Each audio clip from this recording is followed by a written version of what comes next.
Excelente, Gracias a queridos todos. amigos. Estamos llegando a la última parte de esta maravillosa reunión de estudios que hace foco en la figura de Abdul Bahá. Y como ustedes siempre saben, mes a mes, nuestro querido Sohrab Badi Yazdani nos habla de los escritos del maestro. Así que, Sohrab, querido, adelante con la última parte. Muchas gracias, Darishan, Alaupa, queridos amigos. Muy feliz de estar compartiendo momentos muy especiales con cada uno de ustedes cada mes, y teniendo en cuenta la magnitud y la grandeza de los escritos que tiene el maestro relacionado con su figura. Realmente hacen un océano de movimiento y de lo que es misticismo, ¿no? Entre esa figura y entre sus escritos. Así, a medida que podamos ir avanzando con entender y con estudiar algunos de ellos, podemos ver toda la parte de clasificación muy acotada que hemos hecho a nivel de sus escritos y poder avanzar con esto. Como hemos visto la vez pasada, esta comisión nos regaló el estudio de a los que fueron fieles. Y quería compartir con ustedes, para comenzar, unas de las tablas del maestro, en la cual podemos apreciar como la bendita belleza menciona en cuanto a la figura de Abdul Bahá. Dice que nosotros lo hemos hecho descender desde el cielo a templo humano. Entonces, esto es realmente una apreciación, es una cita con mucho significado y contenido espiritual, en el cual contiene todas las virtudes divinas dentro de un cuerpo humano que Baha'u'lláh lo ha hecho descender. Ahora, en una parte de esta tabla, que es de la selección de los escritos de Abdul Bahá, el maestro refiere y habla en principio de todas las masas humanas, y se refiere a mitad de esa tabla que dice: solo entre todas ellas este pueblo se ha puesto de pie con propósitos purificados del yo, siguiendo las enseñanzas de Dios, trabajando asiduamente y esforzándose por una única meta: convertir este polvo inferior en el encumbrado cielo, hacer de este mundo un espejo del reino, transformar este mundo en un mundo diferente y hacer que toda la humanidad adopte los caminos de la rectitud y una nueva manera de vivir. Entonces, entre lo que él es su figura, de que la bendita belleza lo ha hecho descender dentro de las cualidades humanas a templo humano, y que la relación entre las cualidades celestiales y lo que es el mundo contingente, esta relación de hacer ese reflejo del mundo divino en este mundo, es lo que Abdul Bahá, con su figura y con esa relación que hablamos, nos puede ayudar y mostrar. Entonces, él está encontrando en este mundo contingente, dentro de las cualidades, las mejores y las más loables en la excelencia hacia Dios, y encontrarlas y buscar personas, buscar almas en este mundo, para que puedan demostrar el reflejo de este mundo divino actuando en este mismo. Entonces, el libro que nosotros hemos recibido por la comisión de Archan, o sea, los que fueron fieles, es exactamente la connotación de encuentro de estas personas, ¿no? Que han hecho realidad al mundo divino y están en este mundo contingente. Si nosotros buscáramos en el medio de todos esos relatos que hemos compartido en los laboratorios, podemos ver realmente que tenemos de diferente una gama si escaneamos, tenemos una gama diferente de personas con diferentes quehaceres, inclusive. Podemos ver que uno fue joyero, podemos ver que uno era profesor, uno era clero, otro era artesano, uno era comerciante. Entonces vemos que todos esos quehaceres del día, ¿no? Dentro de esas personas, por un lado, Abdu'l-Bahá se refiere a ellos, y por otro lado, cómo empieza a buscar las características espirituales de estas personas. Entonces, este libro, a los que fueron fieles, es altamente recomendable para leer y para ver que es un prototipo que Abdu'l-Bahá eligió entre las personas, y entre ese prototipo destacó las cualidades espirituales de las personas para que veamos que en este mismo mundo es posible alcanzar características espirituales de Dios de la forma que podemos practicar, de la forma que podemos servir y alcanzarlos. Entonces, ese libro es un manual de cómo vivir, y también cómo morir, ¿no? Tiene las dos características, cómo vivir y cómo morir. Y muchos en el laboratorio vimos que algunas de las personas realmente no podían soportar ese distanciamiento con la bendita belleza, y que cuando vieron que después de su muerte, inclusive, o antes, no podían ver la separación con él, y se quitaban la vida, no podían soportar ese distanciamiento. Entonces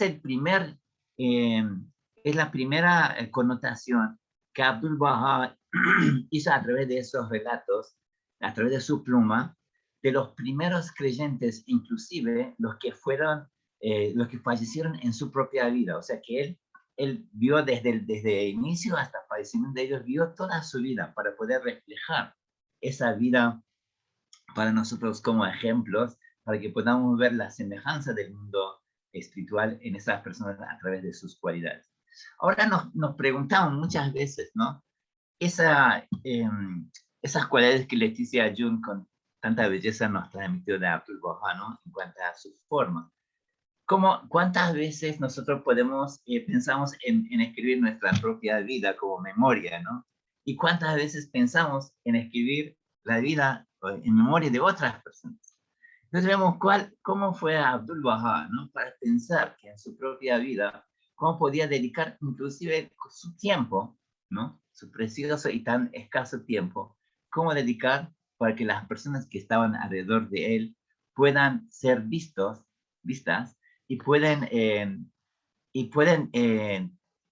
detectar sus cualidades espirituales y traerlo a nuestros ojos y remarcarlos, y que podamos nosotros aprender de la vida de ellos.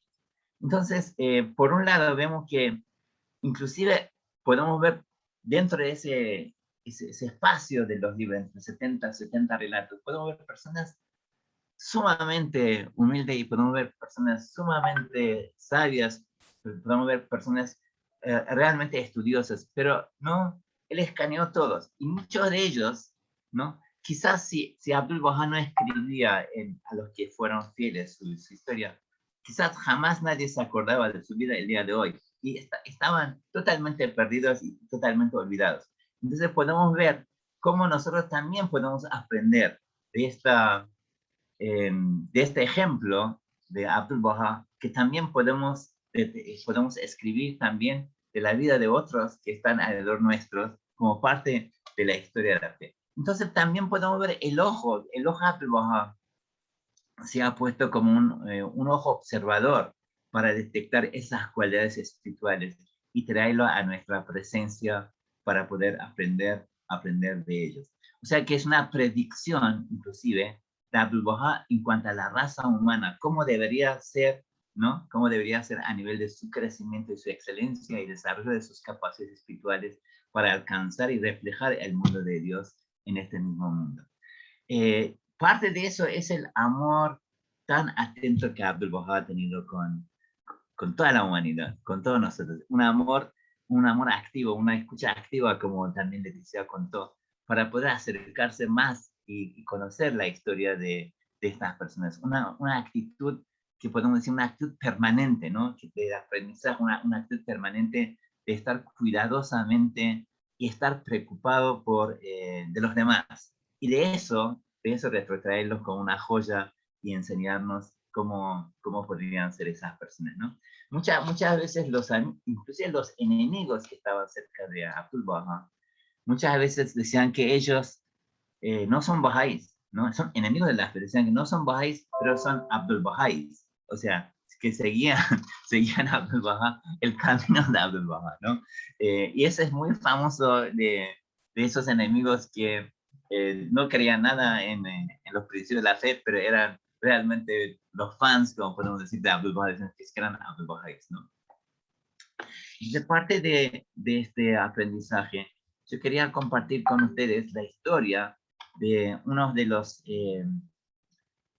la historia de, elegí una historia para compartir con ustedes y el motivo de ese compartir es la historia de Nabil Akbar.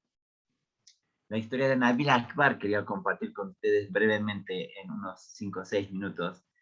Nabil Akbar nació en una ciudad de Raen y él comenzó a estudiar, ven que su año de nacimiento es 1829, o sea que tenía 10 años aproximadamente cuando nació el Bab, y también, o sea que ya había nacido, perdón, ya Bahá'u'lláh y el Abdul Wahab ya habían nacido unos 10 años antes, y él nació en 1829 y comenzó a estudiar en las escuelas islámicas de una forma extraordinaria lo que eran las enseñanzas islámicas. Y de a poco fue conociendo la fe, de a poco fue aprendiendo de la fe, y al final el mensaje del Bab le llegó a él por medio de algunos babíes, y él empezó a creer al Bab y comenzó a promover sus enseñanzas, y finalmente viajó a Irak y creyó estuvo en la presencia de Bahá'u'lláh y creyó en él. Y a partir de esa creencia, él jamás dejó de enseñar la fe, como vimos en lo que también comentó Leticia John, cuál es la mejor forma, era la enseñanza. De tal forma que en una de sus poesías dice: de mil maneras intenté mi amor esconder, más cómo podía yo sobre esa pira ardiente dejar de prender, ¿no? Estaba completamente enamorado de la figura de la bendita belleza, y en muchos de los escritos dicen que su conocimiento como un teólogo que estaba en la presencia de uno de los teólogos, una de las escuelas más importantes de Caen, estuvo 6 años aprendiendo, y finalmente dentro de esa escuela era la licencia máxima de teología, era cuando una persona alcanzaba un nivel de expresión, le daban esa licencia, y Nabil adquirió esa licencia para poder hablar en las mezquitas. Y que esto fue uno de los puntos más elogiables que Abdul Bahá también lo nombra como su conocimiento para la fe y para la enseñanza de la fe. Y también cuando él creyó en Bahá'u'lláh, dicen que en un momento él estaba en la presencia de Bahá'u'lláh y estaba arrodillado, y dos sacerdotes importantes de Irán fueron a visitar a Bahá'u'lláh, y cuando vieron a él como el mujtahid, el que tenía licencia de hablar en todas las mezquitas, lo vieron así arrodillado, le preguntaban a él qué estaba haciendo él en esa posición, ¿no? Frente a Bahá'u'lláh. Y él dijo: yo estoy haciendo exactamente lo que ustedes van a hacer prontamente frente a él. Y con esto demostró su amor y su obediencia y su actitud hacia la bendita belleza. En la filosofía estaba totalmente reconocida en todo el territorio de Irán, ¿no? Y dice Abdul Bahá, fue un signo de guía, un emblema de temor de Dios. Por su fe entregó su vida y al morir triunfó. Dejó de lado al mundo y su recompensa. Cerró sus ojos al rango y la riqueza. Se liberó de todas esas cadenas y grillos y evitó todo pensamiento mundano. De amplia erudición a un tiempo mujtahid, que es el rango más alto, filósofo místico y dotado con una visión intuitiva. Esa visión intuitiva de él era extraordinaria, como Abdu'l-Bahá lo elogia en ese momento y también en otras tablas. Fue también consumado hombre de letras y orador. Él, en un momento a él le piden que haga una conversación con otro sacerdote importante de Irán y él logra convencerlo con esta visión intuitiva y a partir de ese momento, de esa conversación, el gabinete de los sacerdotes le da el permiso de que él pueda ser un orador en las mezquitas y hable en los púlpitos de las mezquitas para poder dar su expresión, que en ningún momento él dejó de hacerlo y siempre enseñó la fe en esos momentos. Ahora vean que Abdu'l-Bahá cómo elogia, ¿no? ese escaneo de la vida de las personas que vivieron en el tiempo de él y fallecieron en el tiempo de él, cómo él elogia esa actitud de ellos a los que fueron fieles. Está claro que cualquier gloria que se obtiene fuera de la causa de Dios se convierte en degradación al final. Y la tranquilidad y comodidad que no se encuentran en el sendero de Dios no son al final sino preocupación y tristeza. Y toda riqueza así hallada es miseria y nada más. Se refiere a él, a Nabil Qaini, que él inclusive dejó su turbante que era de su linaje, ¿no? Porque mucha gente en las calles también, habiendo sabido que él era Wahhabí y después Bahá'í, que creía en Baha'u'lláh, lo molestaban muchísimo, entonces tenía que salir de esa situación y no usaba más su turbante.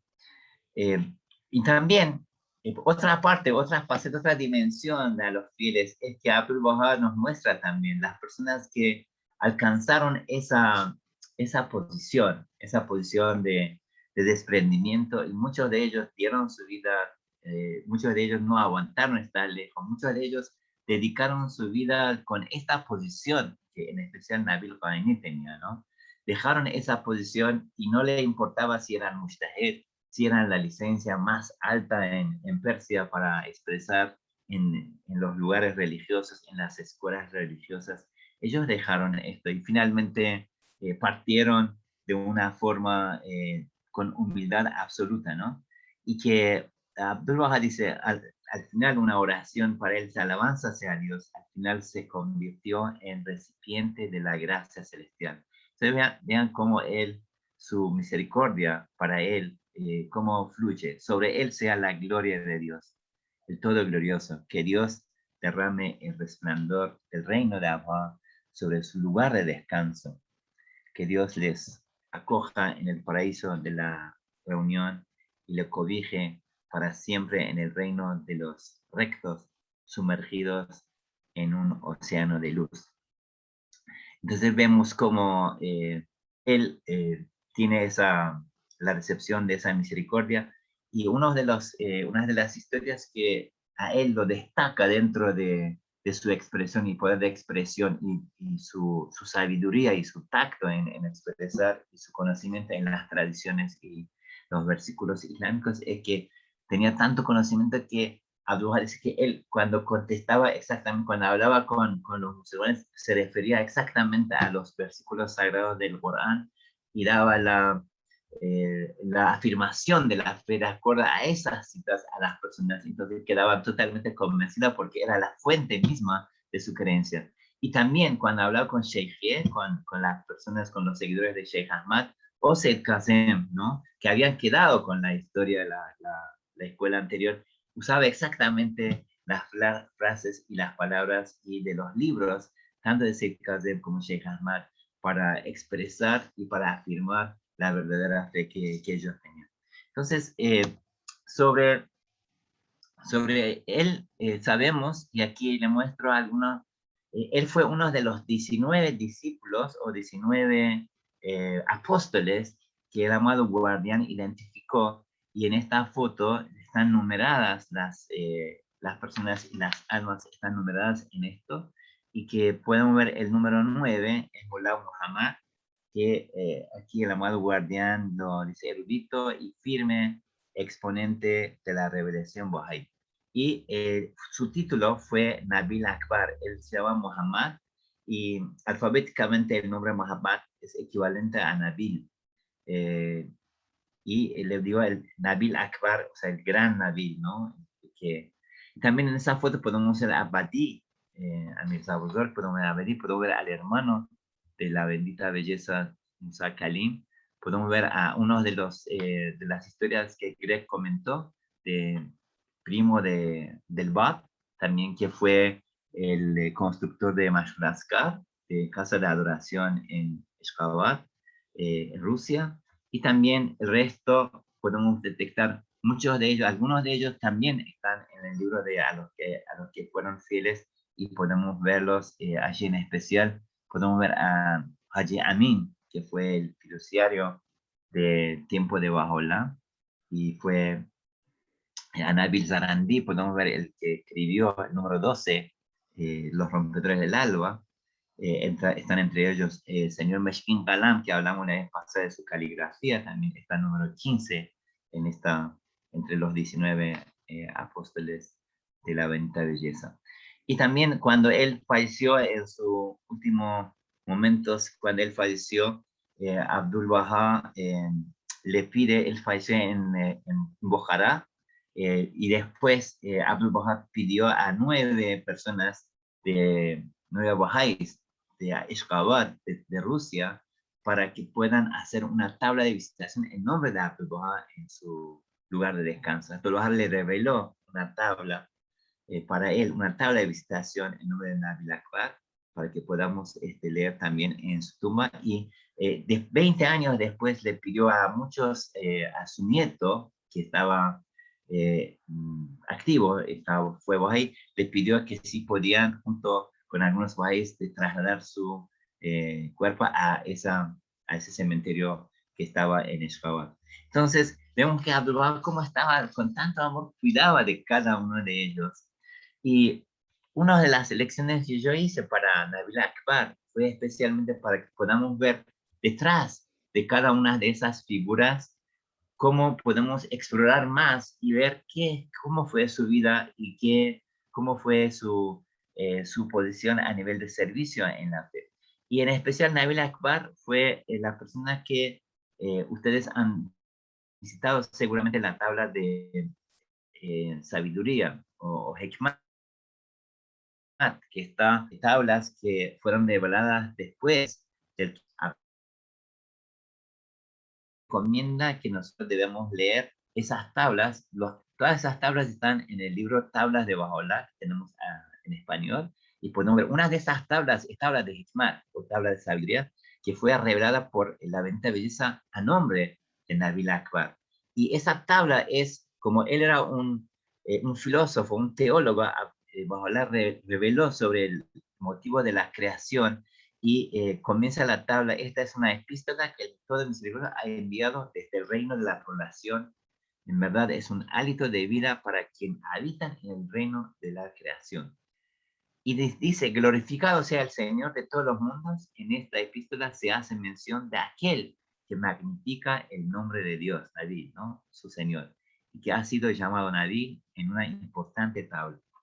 Entonces vemos altamente recomendable que podamos ir detrás de los fieles, encontrar esa tabla de sabiduría y vemos cómo Baha'u'lláh para él, cómo explica el motivo y los inicios de la creación del mundo y aprender de esta filosofía y de este razonamiento de Baha'u'lláh para explicarle a él, porque era una de las preguntas de él, el motivo del origen de la creación. Y nos encantaría, para terminar, estamos hablando de cómo enseñaba Abdul Baha, ¿no? Y bajo la mente belleza a Nabil Akbar, en esa misma tabla que está en las tablas de Baha'u'lláh, en tabla de sabiduría, a él le da esa recomendación, cómo enseñar la causa, ¿no? Entonces hay esa parte debemos leerlo muchas veces en nuestras conversaciones y aprender de esta guía de expresión y esa guía de enseñanza. que dice, enseña la causa de Dios con palabras que hagan que las zarzas se enciendan y que el llamamiento verdaderamente no hay Dios salvo yo, el Todopoderoso, el Restringidor. O sea, hay que hablar de una forma que se encienda hasta las zarzas, ¿no? Ahora, ¿cómo dice? ¿Cómo tenés que dar el mensaje? ¿No? Le dice a Nabil Akbar. La palabra humana es una esencia que aspira a ejercer su influencia y necesita moderación. En cuanto a su influencia, está condicionada al refinamiento, que a su vez depende de que los corazones sean desprendidos y puros. En cuanto a su moderación, esta tiene que estar combinada con el tacto y la sabiduría, según lo prescrito en las sagradas escrituras y tablas. Medita sobre aquello que fluye del cielo de la voluntad de tu Señor, aquel que es la fuente de toda gracia, para que puedas captar el significado que se le quiso dar y que está guardado en las sagradas profundidades de las sagradas escrituras. Entonces vemos cómo la venta belleza de Arichan nos da esa guía de cómo enseñar la fe, cómo debemos tener moderada en lo que decimos, cómo tenemos que tacto y sabiduría, que también vimos que ha sido explorada el Abdul Wahab mismo, ¿no? De tener esas cualidades para avanzar.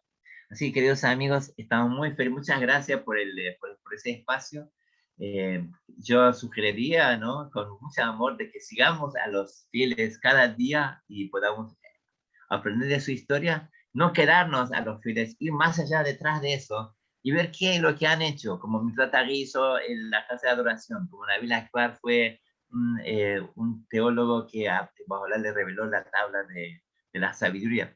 Y para la próxima vez tenemos la buena noticia de tener El secreto de la civilización, que podemos comenzar a estudiar. Ese libro es fantástico de Abdul Wahab, es uno de los escritos hermosos que la Beta Bella le pidió a Abdul Wahab, ¿no? Fue papá de que le dijo a su hijo, dijo, por favor, escriba un artículo, y esto como regalo para el pueblo, para las autoridades, para los filósofos, para los teólogos, para los sabios, los pensadores de Persia, de Irán en ese momento, ¿no? Y dijo, tenés que dirigirte al pueblo de Irán, especialmente a la sociedad persa, para comentar y para guiar cómo pueden renovarse a nivel de desarrollo en sus vidas y en sus acciones sociales.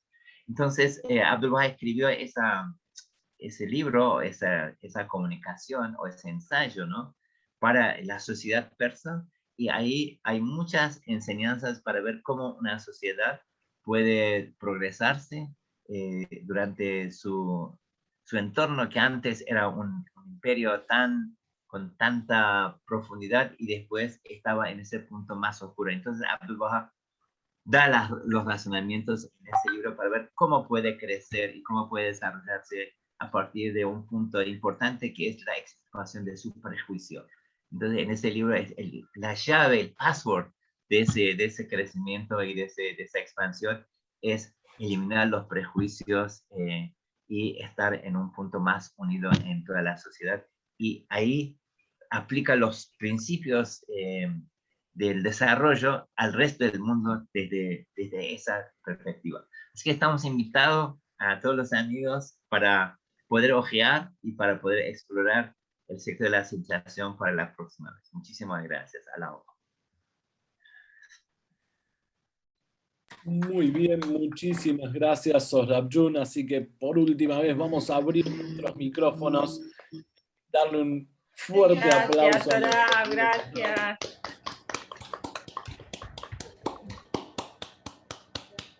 Maravilloso, así que se fue el libro. A los que fueron fieles, se viene. ¿Qué libro se viene? El secreto de la civilización divina. Aumenta un poco, tenemos un mes para leerlo, el librito. El próximo encuentro, si quieren anotar, anoten por ahí, anoten 18 de septiembre. 18 de septiembre es el próximo encuentro y vamos a estar haciendo foco, como dijo Sohrab, en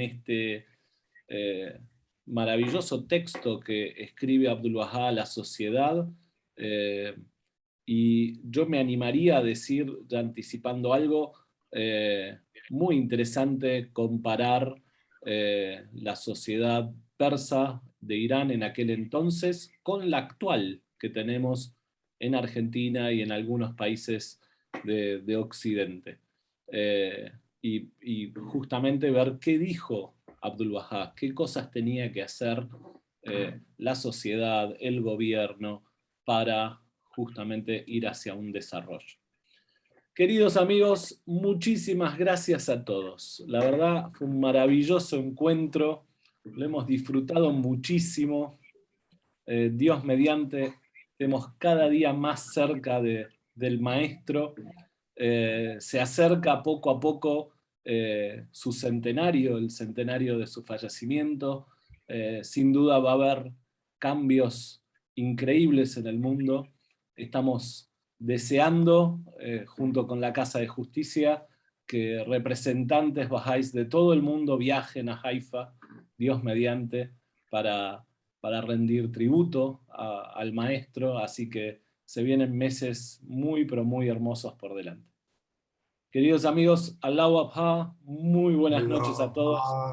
Allahu Gracias. Akbar, queridos amigos, muchas gracias. Allahu Feliz domingo para todos, que estén muy, muy bien, muy felices. Akbar. Allahu Gracias. Akbar. Allahu Akbar. Un abrazo. Allahu Akbar, cuídense. Chao, Lucio John. Chao, Leti John. Chao, Farah. Allahu Akbar, Lucio John. Buenas noches, muchas gracias. Greg, Buenas Mr. Greg, thank you, Mr. Greg. Gracias a usted. Allahu Akbar.